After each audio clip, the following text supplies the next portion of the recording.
I am the tofu golem. Please enjoy the video.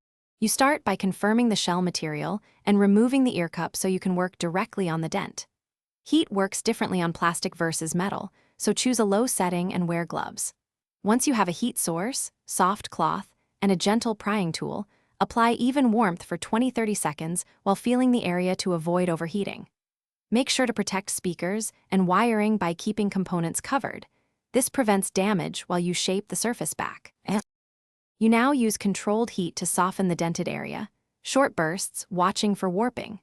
Once pliable, push gently from the inside if accessible, or use a suction cup to lift from outside. This reduces stress concentration and preserves contours. Be conscious of speaker placement. Work around wiring and foam to avoid permanent misalignment.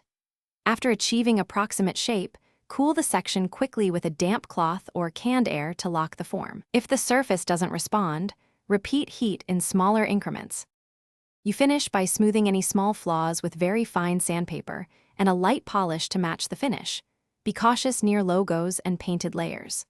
Once cooled and cosmetically corrected, reassemble the padding and test comfort and audio to ensure no internal shift occurred.